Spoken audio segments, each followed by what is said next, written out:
Thank you for joining us today. My name is Anka. I'm a registered dietitian for a practice called Sound Dietitians. I get to come here and do these fun cooking demos with you all. Today we are talking about takeout favorites from home. But before I introduce the recipes we'll be focusing on today, I do want to thank Skagit Regional Health for sponsoring this class and Stilly Valley Health Connections for hosting. Thank you to Christina in the back taking care of all the tech stuff. For those of you in person, feel free to interrupt with any questions, comments. For those of you at home, feel free to add any questions to the chat. And then Christina, you can interrupt me anytime with questions. So I'll start by introducing the recipes and then we'll start cooking. So we have three main recipes today. A sweet and sour tofu. This recipe you could use chicken, pork, beef, shrimp instead of the tofu. I wanted to showcase a plant-based protein, show you guys how to use it. But again, you can make substitutions as needed. We're also going to be making a sheet pan chicken kebab. So this is a Mediterranean style recipe. We're using ground chicken. You can use other ground meat for this recipe. And then we also have a mushroom fajita recipe as well. So the mushroom is kind of acting as our protein, but you could substitute that mushroom for any other type of protein, chicken, beef, pork, shrimp, or keep the mushrooms and then just add those proteins alongside the rest of the veggies. And then to kind of go with our kebab recipe, I also included a tzatziki sauce that is a Mediterranean style sauce. We'll do that at the end, right before serving. So we're going to start with the sheet pan kebabs. So I already have my ground chicken in a bowl here, and we're going to be adding things to the ground chicken to make it more flavorful. So in my food processor here, I have a couple of cloves of garlic, some bell peppers, and then onion that I just roughly chopped. I'm going to add about half a cup of parsley. So we're doubling our recipe today for the class. So you'll see there are kind of larger quantities here. And the reason I left these kind of chunky and big, I didn't focus too much time on cutting up the veggies, is the food processor is going to do most of the work. So the purpose of this is we're going to blend this until it turns into a puree, and then we're going to add it to our meat so that our meat stays nice and tender and also is very flavorful. So I'm going to go ahead and turn this on.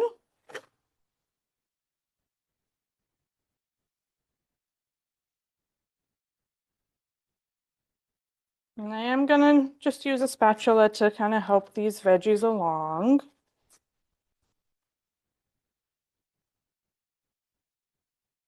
You could also do this in a blender.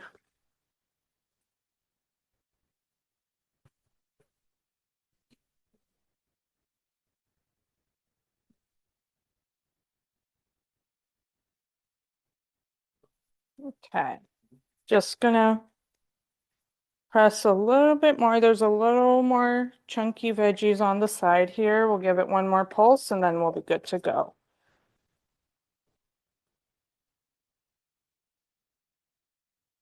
Also, if you didn't have a food processor, you can absolutely just chop everything by hand and try to get, as small of a mince as you can. I'm just going to take out the blade. So you can see this is almost like a salsa consistency. So there's quite a bit of liquid in here that's going to help our chicken stay moist. So I'm just going to add that directly to the bowl.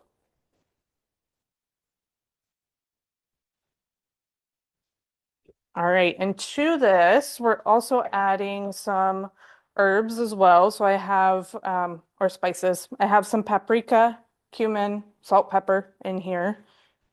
So just going to add them directly to the bowl and then some tomato paste for some color, some extra umami flavor, right? That savory taste. So you could mix this by hand. You know what? I might just actually do that. That might be a little bit easier to just get hands in. You could use gloves as well. I forgot mine at home, so I'm just going to make sure to wash my hands really well once we're done with this. And we want this to be as incorporated as we can get it.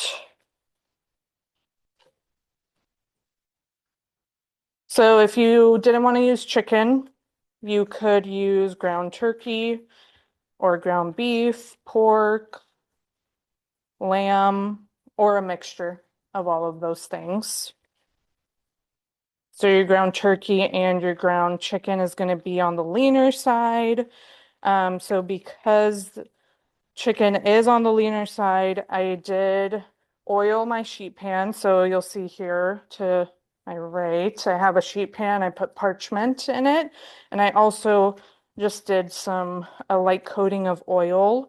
That's going to help with serving basically to keep it from sticking. If you were doing like a pork, you likely would only need the parchment paper because pork is pretty fatty on its own. So it likely would not stick. All right, so can you guys see the mixture? What it looks like? So I'm just going to add it to my sheet pan.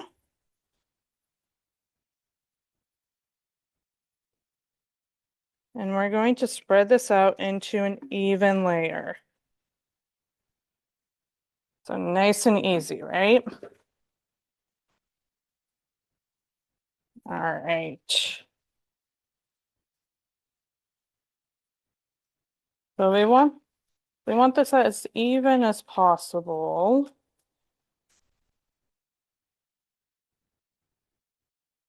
And actually what I'm going to do, because this is quite a big quantity, I am going to grab another sheet pan.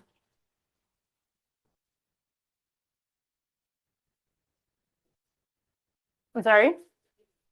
To make it thinner, yeah, it's a little too thick. Want to make sure that it does cook in time for when class is over. So I'm just going to add some of this to another sheet pan. Maybe we'll do this one just to be safe. And then same thing, I'm just going to add some parchment to this.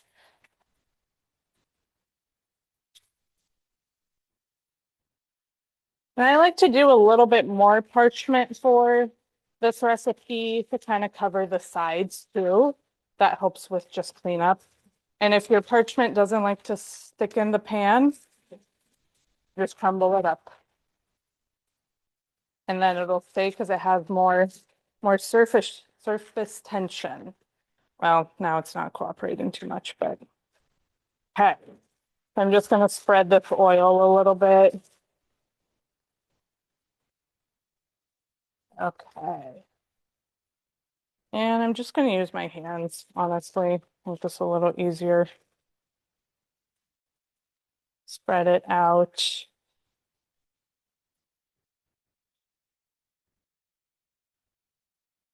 And I promise I will wash my hands again really well. Okay. So this is pretty much in an even layer. And with this guy, I'm just going to spread it out a little bit more.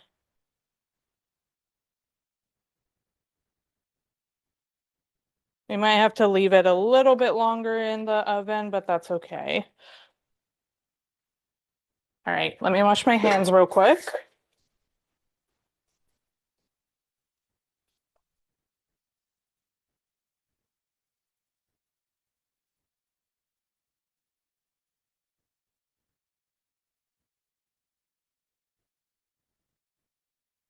All right. So next what I'm going to do is I'm going to take a knife and I'm going to score the meat. Basically can you guys see? Am I good? Okay. I'm just going to make lines basically horizontally and vertically. And what this is going to help with is you kind of get that kebab shape that you would get in a restaurant. right? Where it looks like the thin logs with the little squares. And this is going to help too when the meat is done, it's cooked, with cutting, basically.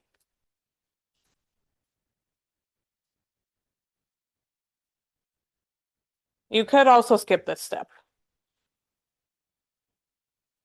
if you wanted to.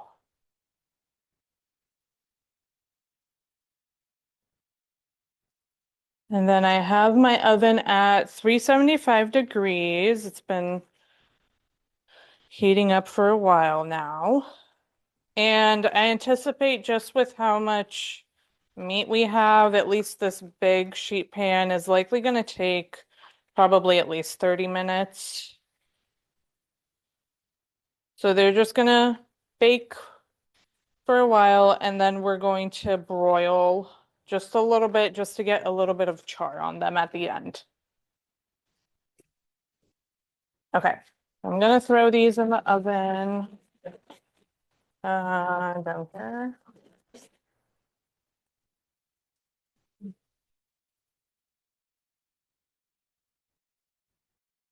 All right.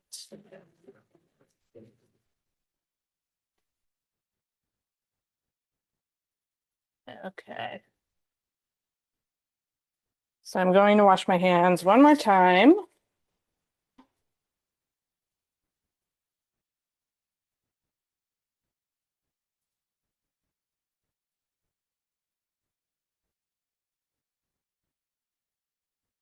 All right, next we are going to move on to the fajitas. Get those in the oven as well.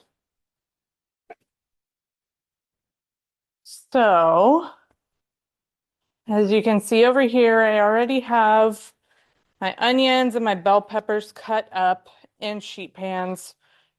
So I just cut them up into slices. You can cut them up however you want, right? You do want it to be a little chunkier for texture.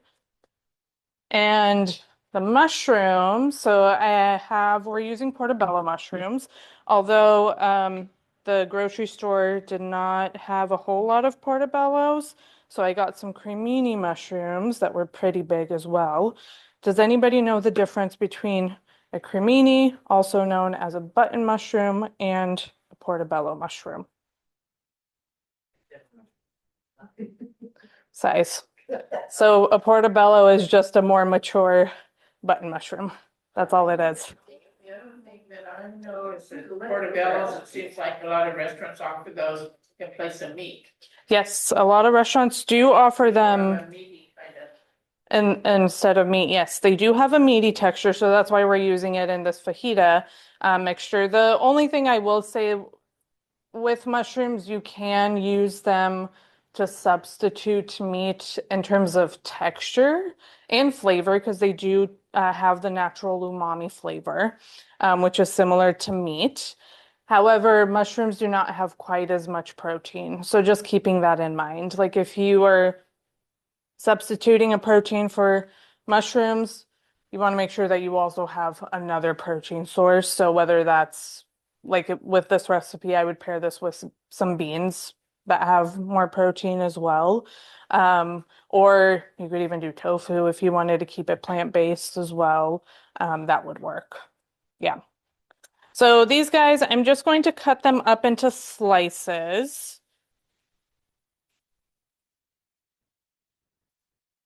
How do you clean your mushrooms? It's important to clean them, right? It seems like they always have dirt on them. Yes, so it is important to clean your mushrooms because they do have dirt on them. So you're technically not supposed to wash mushrooms because they will just absorb the water. So brush it off. You can buy like special mushroom knives that have like a knife on one end and then a pretty like tough brush on the other end. So basically you could use the brush to basically brush off any dirt and then the knife to cut off any edges that are seem a little like too dirty. Um, that's technically what you're supposed to do. Yeah, yeah. Okay, so we have quite a lot of mushrooms in here, so I might have to do, I'm gonna do half and half actually, because it's gonna be hard to mix them. So we're gonna make a marinade for the mushrooms. Um, that should be good. So we're using some taco seasoning. This is actually store-bought taco seasoning. I just got like a mild McCormick one. You do have a recipe for a homemade taco seasoning, so you could make a big batch of the taco seasoning and just have it in a jar in your pantry. But to kind of save time, I just went with store-bought. We're going to be adding some oil to this. Your recipe calls for olive oil. I have avocado oil today, so that's going to be basically what we substitute with. We're doing about 2 tablespoons per serving. Again, I'm doing 2 servings. Or two batches today. And then we have lime juice. So this is from 2 limes. They were kind of small today at the store. We're just going to mix this all together. And then we are going to toss this marinade with the mushrooms. If you had time, you could just let the mushrooms sit in this marinade, hang out, absorb those flavors. We do not have a whole lot of time today, so I'm just going to go ahead and pour it in. And we're just going to do kind of half into this pile. I'm going to mix it, trying to get them all coated. 1.5 pounds. As a visual, is that 1.5 pounds? This is about 1.5 pounds, yep. And these mushrooms are going to cook down quite a bit too. Okay, so as you can see, they're coated pretty well. As they cook down too, a lot of the sauce is going to leak onto the veggies as well. And you'll see your recipe says to spread the veggies onto an oiled baking sheet. I forgot to oil the baking sheet, so I'm just going to add a tiny bit of oil to these guys, just to make sure that they have some oil to roast with. And I'm just going to throw these these mushrooms on top. And what I like to do, you could just leave it like this, just spread it out.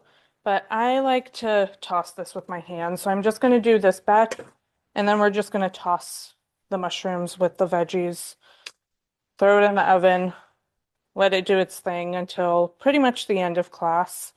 Similar to the kebabs, last couple of minutes of cooking, we are going to turn the broil on just to get a little bit of a char on them. The amount of mushrooms you had in there a minute ago, that was 1.5 pounds, and now you're adding. I'm just trying to get. Yes, so we're doing two batches of the mushrooms. Right, so this in total, it's about 3 pounds. Yes. And the cremini are going to cook down a little bit more than the portobellos. So you could, again, if you didn't want to do portobellos, you could do any other type of mushroom. Anything you have available.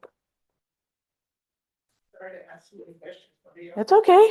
It's okay. Can you do any of this in the air fryer? Because my grandson is still not in the air fryer. Yeah, I'm sure you could, as long as you had like a basket that would sustain that, right? Like, because the veggies and the mushrooms, they do leave quite a bit of water that gets evaporated basically in the oven. So as long as you had like maybe one of those silicone baskets for the air fryer, I think that would be probably a better option. But I don't see why that wouldn't work. We would have to do like a smaller batch. So maybe cooking it, you know. Most all ovens have like air fryer. Yes, so there are ovens that do have air fryer options. And I'm sure that would work, right? Because you're just circulating hot air. So yeah, I think it could work. Why not? I mean, you can air fry most things nowadays, right? Okay, I'm just gonna toss these guys a little bit. Have you ever started this recipe with lion's mane mushroom? I have not tried it with lion's mane. Lion's mane mushroom is a little more delicate, I will say. It does leave a lot more water, so just keeping that in mind. What I would do with lion's mane is I would do like a thick cut on it so that it has a little bit more, it's a little more solid and it doesn't get too, like too mushy in the oven, basically. Few different kinds, so I was just wondering, is it pretty meat mushroom? Yep, it is. Yep. Okay, I'm gonna throw these in at 450 degrees. We're gonna do, I forgot to put a timer down below. So let me put timers. It's been in for about 7 minutes. Okay, so I'm gonna leave these in for, let's see, let's do 25. And then I'll do a timer on my phone for the rest of the one that's down there, the kebab. So we're going to do another 20 minutes on that guy.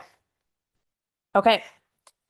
All right. So let me just rinse my cutting board real quick, and then we will move on to the tofu.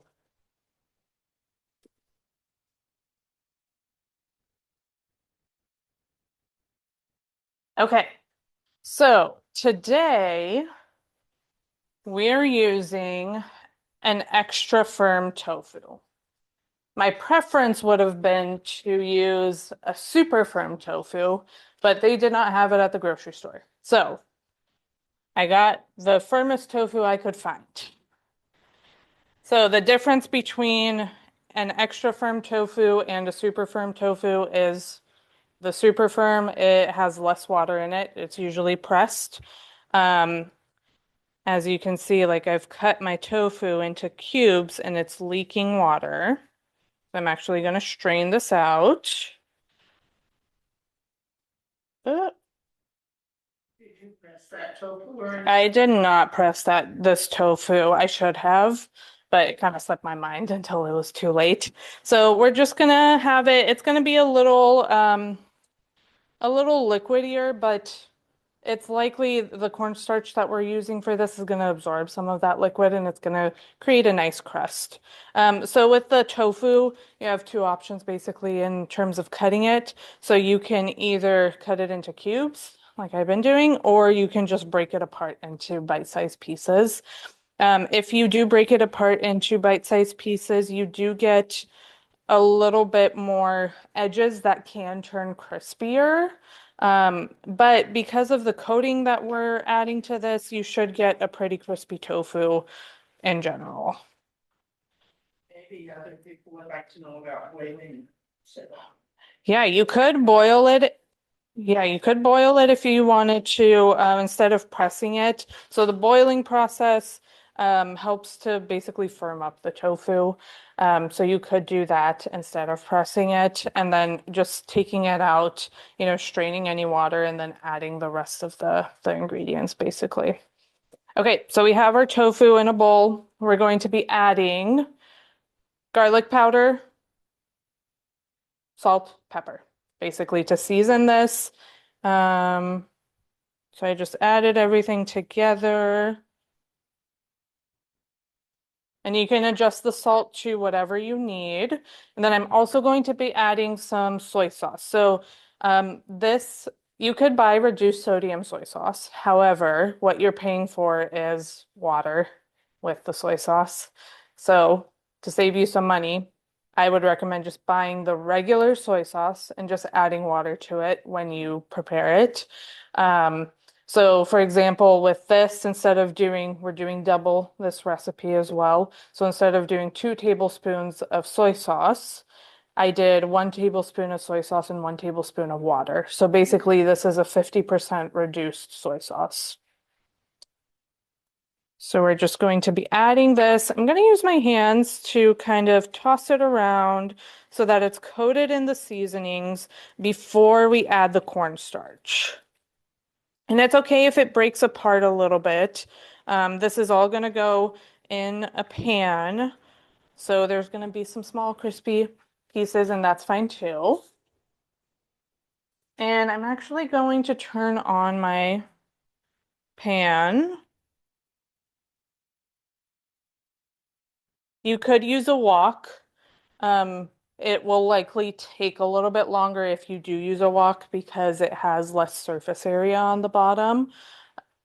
But you could also switch to a wok once you get to the veggie stage. So we're going to be first cooking our tofu, getting it nice and crispy, and then we're going to remove it from our pan, adding basically our veggies, sauce, adding the tofu at the end just to warm it. All right, so we have our seasoned tofu. I'm adding cornstarch to this. You could use, if you had, for example, tapioca starch, you could use tapioca starch instead of the cornstarch. I wouldn't recommend substituting this with potato starch, though. So you can substitute cornstarch for the tapioca, but potato starch would not really work in this case. So I'm just going to toss this. So you'll see some of the pieces are going to stay a little bit drier with that cornstarch. Some of them are going to be a little bit more wet and sticky. That is totally fine, right? We just want these to be coated in some way so that we can get a nice crust on them. And I also tested this recipe with chicken. It works exactly the same. You would use instead of a block of tofu, you would do a pound of chicken and then use the exact same measurements for the sauce, the cornstarch, the seasonings. Yep.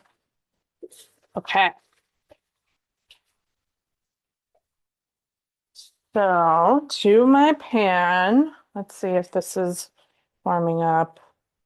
I'm going to turn it a little bit on high and then just kind of watch it. I'm going to add some oil to this. We might need to work in batches, and that's okay. I might need to add a little bit more oil.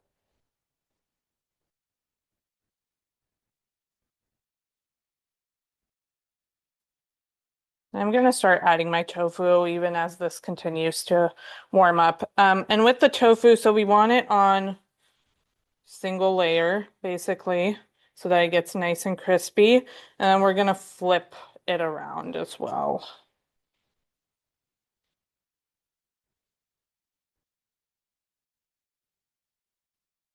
So it's looking like we're going to be doing 2 batches of this.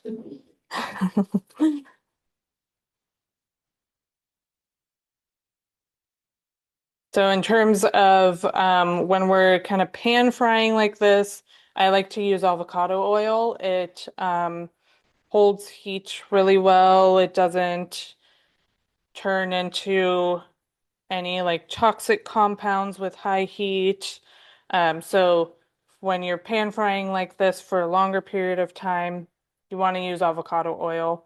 If you're doing something like low heat, not a whole lot of time, overheat, you could use an olive oil. For example, if you're like sauteing something or even like a stew and where there's a lot of like simmering that's going on at low heat, not a whole lot of high heat, an olive oil would work in that situation. Okay, I'm just gonna let this hang out. We're just gonna leave this to the side. This is gonna be our second batch. And I'm just gonna keep an eye on the tofu for when it starts to brown. We're just gonna flip it over. And while that happens, we're gonna work on the sauce. Um,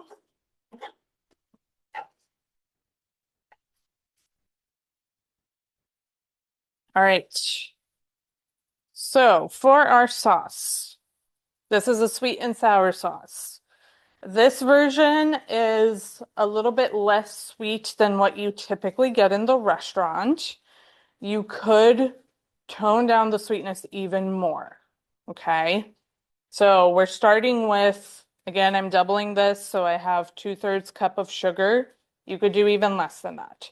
You could use brown sugar. You could use coconut sugar. I would not recommend using any artificial sweeteners, no stevia, nothing like that. That's not going to work in this recipe. What would happen if you use stevia?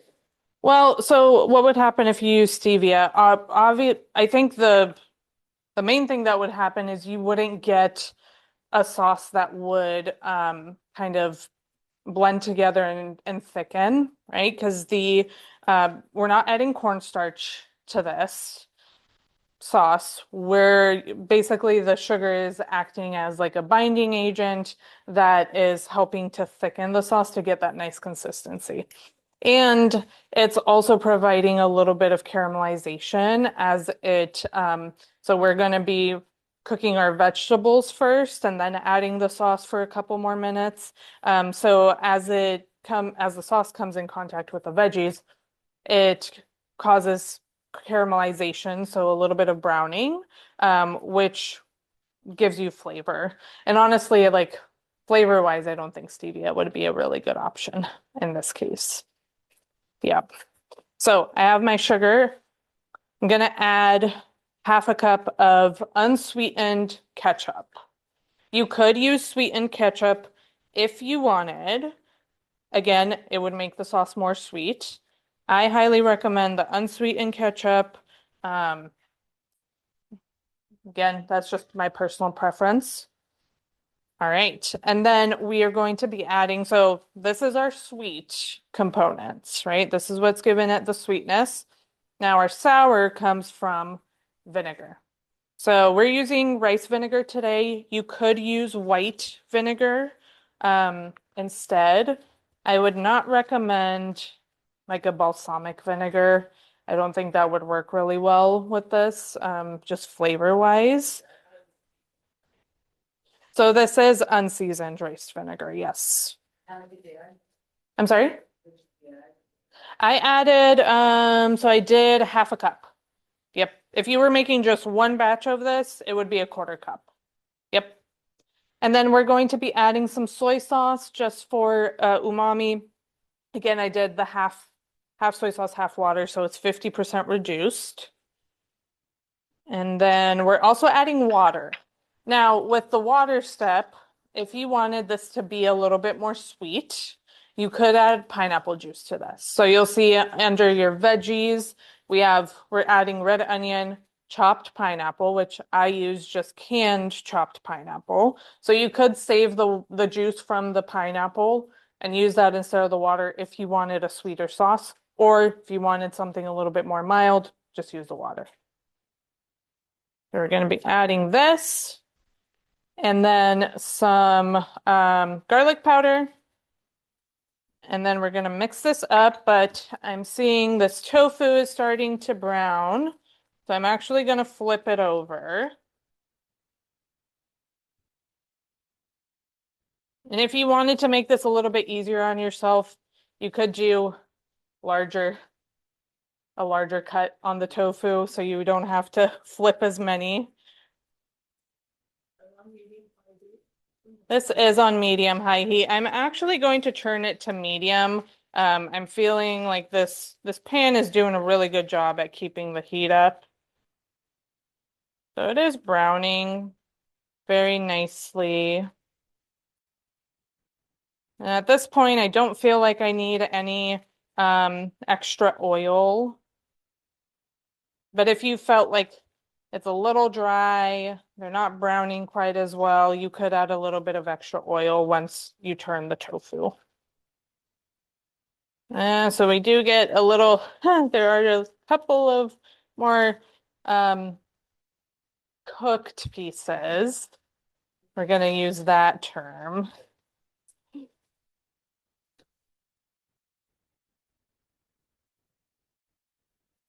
Okay.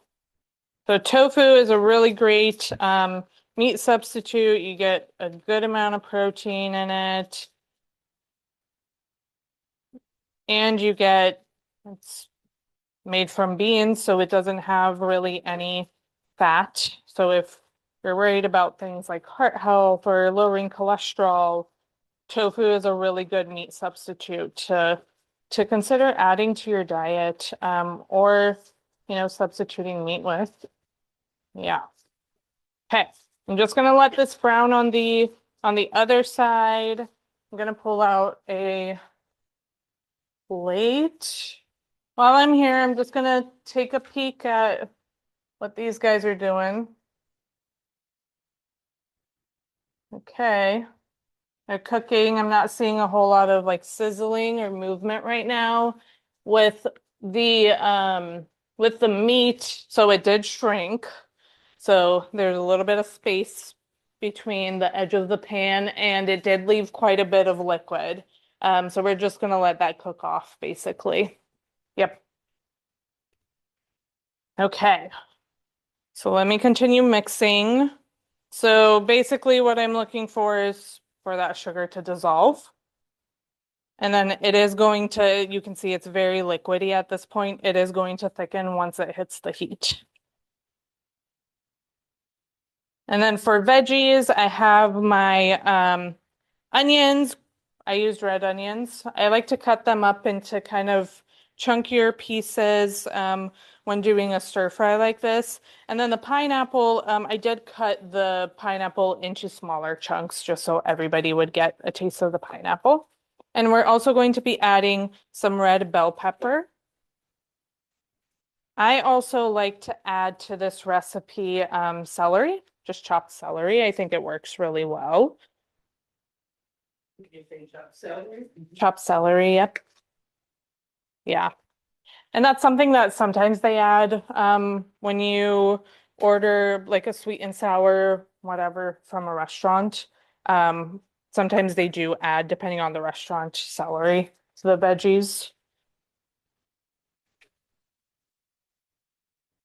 Okay, I'm just going to toss this a little bit just to get a little more caramelization on the edges, and then we're going to pull it from the heat in just a moment.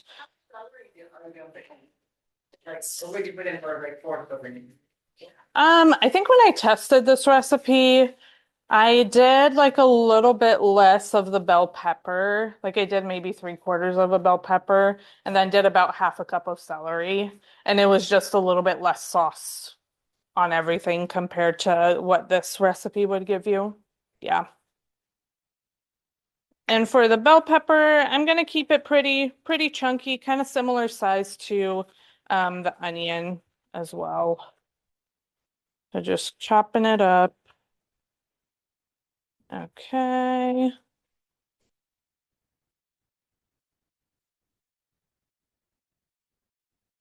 All right, I'm gonna pause for a moment, remove this tofu.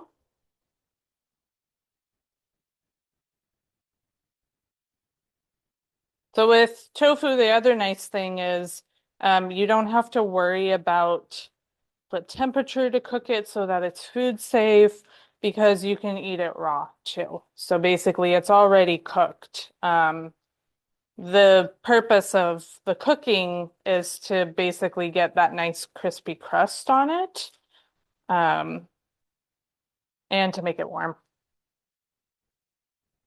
And honestly, I think this step you could use with a variety of different recipes.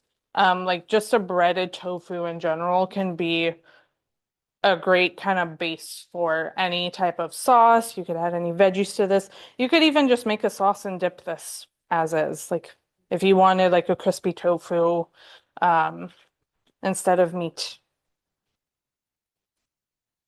All right, I'm gonna add just a little bit more oil so that this doesn't burn. Again, my heat is on medium at this point, and we're just gonna add the rest of these guys.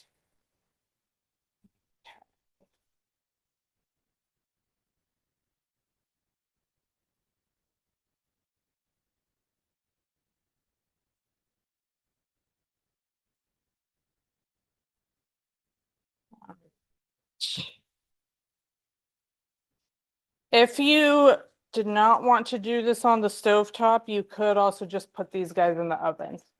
Again, single layer, do an oiled baking sheet.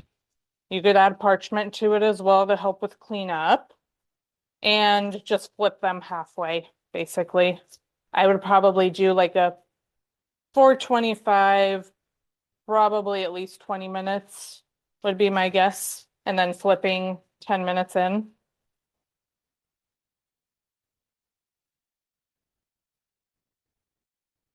Okay. All right, we're just gonna let these hang out while we continue to work on our veggies.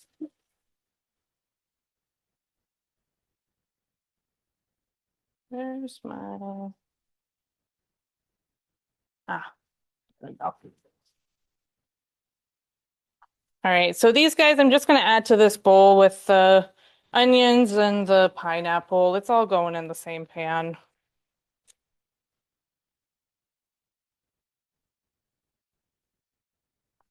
Right.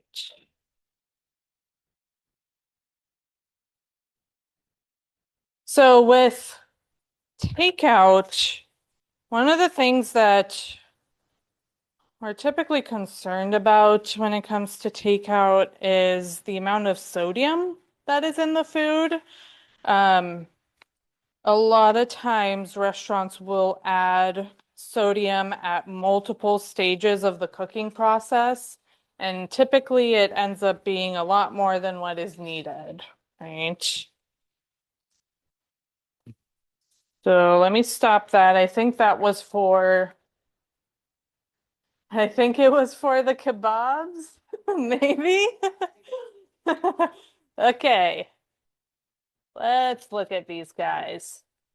So there's definitely a lot of liquid, especially in both of them.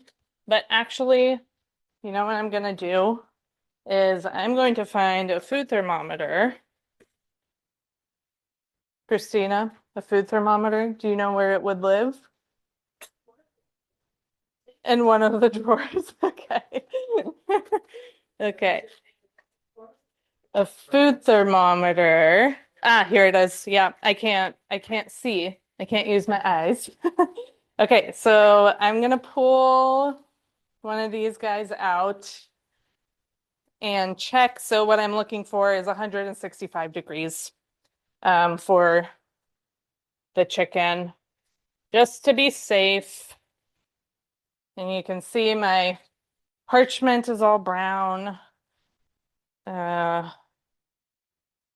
Okay. And I'm just gonna stick it. Okay, yeah, this one is good. And honestly, let me check this one. That one already has some browning going on. I'm a little bit nervous about just all this liquid that's in here. So let me just check this one real quick. Oh yeah, that one's good. So I think I'm gonna leave that one as is because it's pretty nice and brown on the top. I'm gonna broil this one though, because this one's still a little pale. Um, Christina, if you wanna switch to this.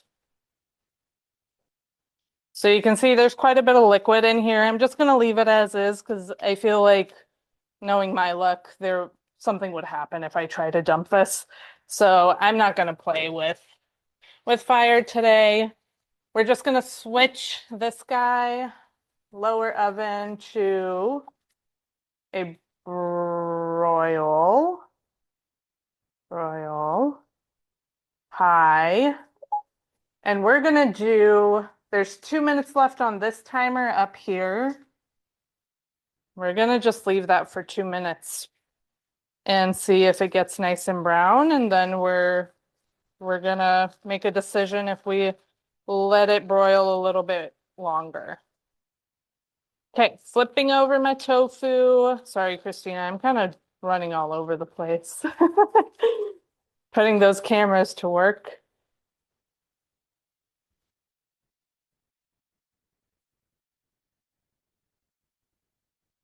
And it looks like the pan is working a little overtime towards the middle. So we're getting a little bit more browning on these pieces, but that's okay.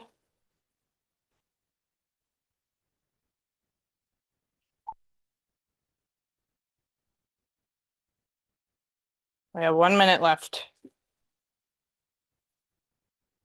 Okay.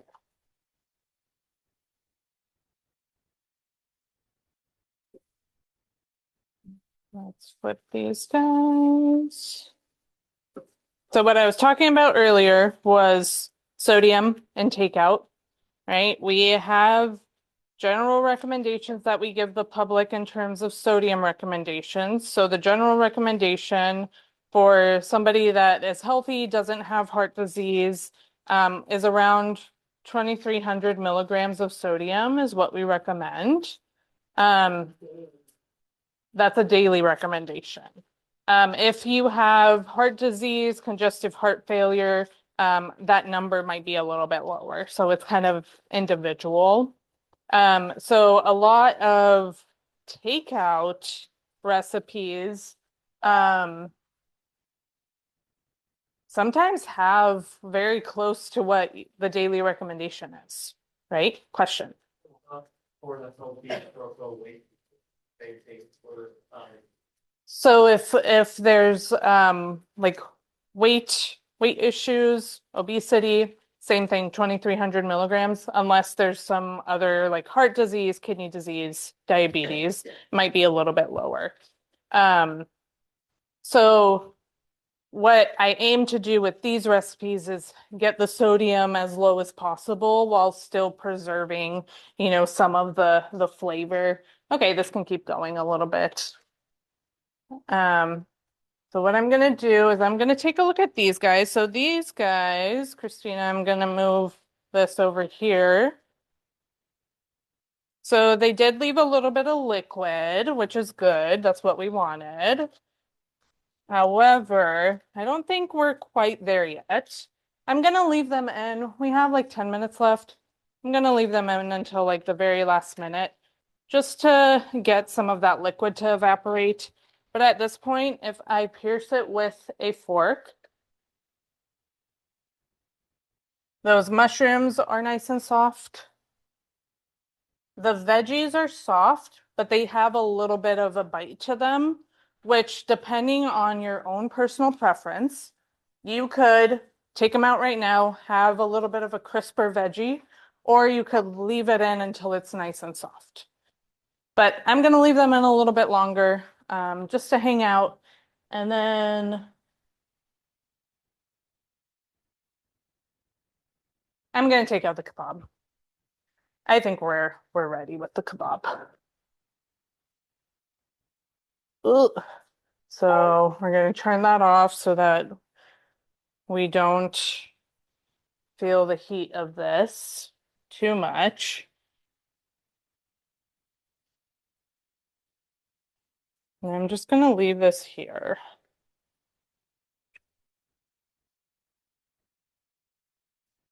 And then what I'll do is I'll cut them up and right before we serve. So this is done. I'm going to remove these guys from the heat. And we're going to add our veggies. So with the veggies, we want a little bit of caramelization on the veggies. So what I'm going to do is I'm going to turn up the heat just a little bit. I'm going to add a little bit more oil. And we're going to toss these veggies in. And then let's make the tzatziki sauce real quick while these guys cook. Beautiful.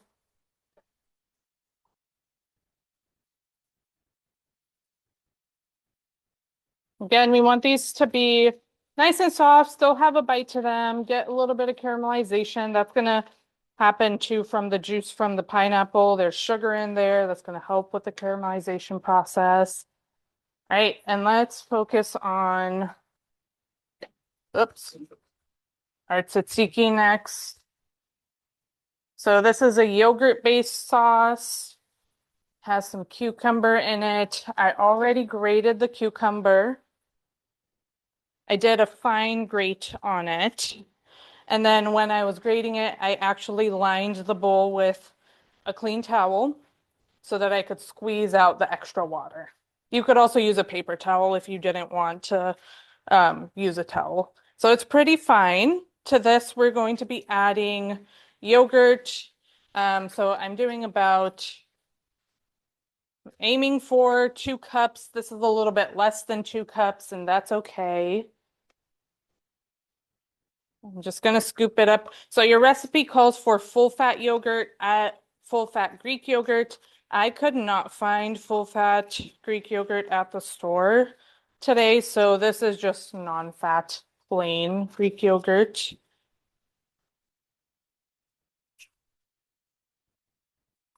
This is a really good dipping sauce for veggies as well, or meat. You could even thin this out and kind of make a dressing for salad. Okay. Let me get rid of this. So what we're adding to this is some lemon juice. So about 2 tablespoons of lemon juice. I'm also going to grate some garlic into this. Let me mix these guys a little bit, get some movement. So with the lemon juice and the garlic, the lemon juice actually helps to cut kind of the kick from the garlic.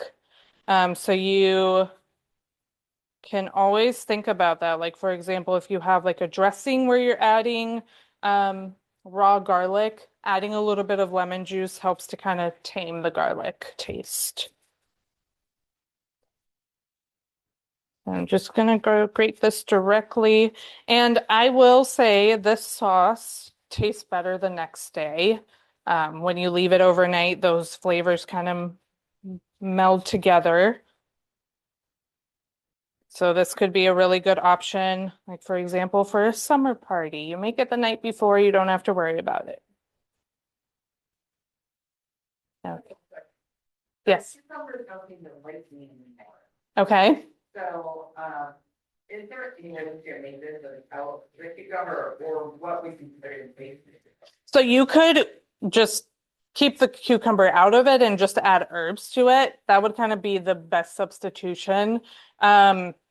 I mean, if you wanted some type of veggie in here, I'm sure you could do like a zucchini or like a yellow squash. Like you can eat those raw just to get a little bit of an extra bite to it. It's not going to give you a whole lot of flavor, but if you wanted something a little chunkier, that could be a good option. Yeah.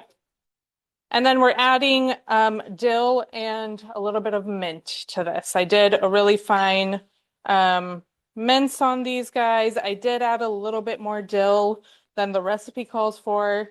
I like to add a lot of herbs to food. And I feel like with the amount of yogurt that we have in here, it can use a lot of herbs, right? And then the other thing that we're going to add is just a little bit of oil to this to kind of like thin it out, and some salt and pepper. So salt and pepper to taste. I'm just going to eyeball it a little bit.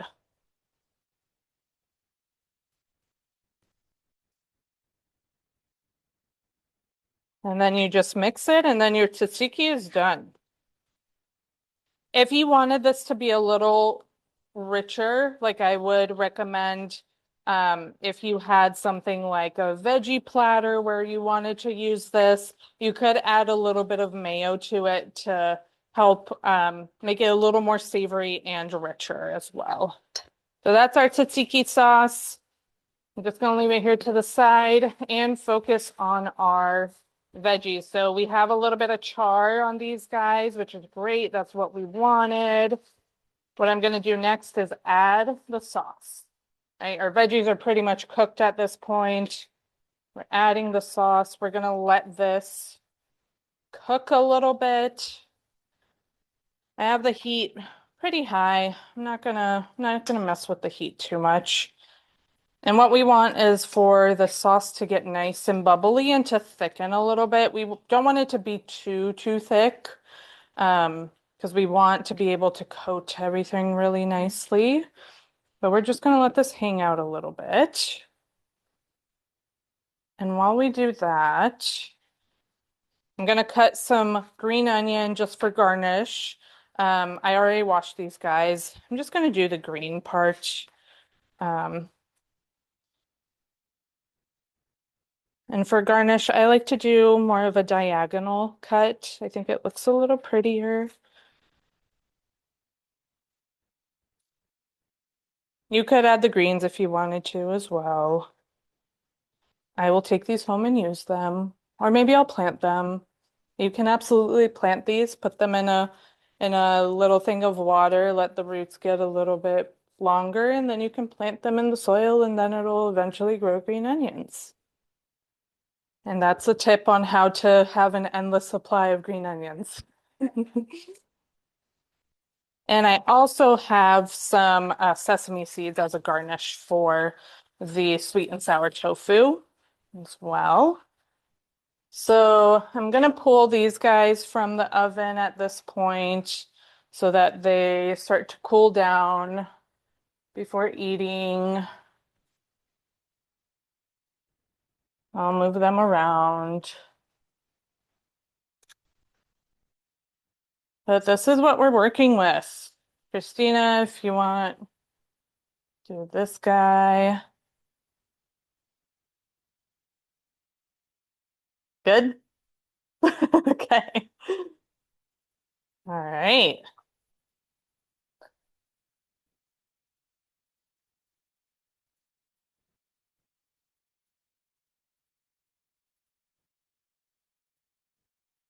Okay. Oh, I got a good inhale of the vinegar when I was over here. You guys smell the vinegar? Yeah. So I'm gonna let this cook a little bit longer. Still pretty liquidy. So my assumption, if you were to use something other than sugar, the sauce would stay liquidy like this. It likely would not thicken.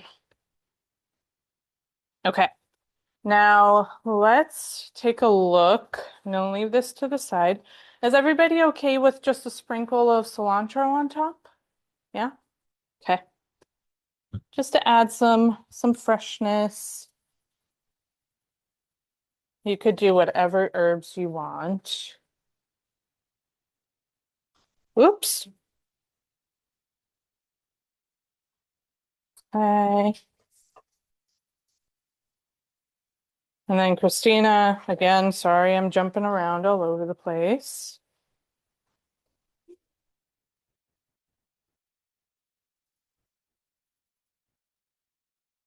Can you guys see the meat if I'm over here? Do I need to move it? We're good? Okay. So what I'm going to do is I'm just going to cut this along basically the lines that I formed at the beginning. If this was cool enough, you could honestly just break it. And then I'm going to add this to a plate. Right? Do I have something else? Ah, actually, a sheet pan to make it a little easier. And then I have some pitas and also some cut veggies as well. So you can basically make like a Euro type sandwich out of this. And that's what they look like. Isn't that pretty? Okay. I'll do the same thing with the other one. Let's just go back to our sweet and sour. Okay, so that's nice and bubbly. We're a little over time. I'm gonna add my tofu in. Just gonna go right in. We're gonna get a nice coating on everybody.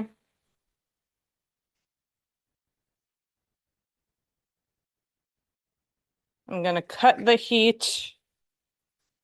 I did forget to grab rice. This would have worked really well with rice. All right. Next, I'm going to add my green onion, sprinkle on top. Oop, that one did not cut.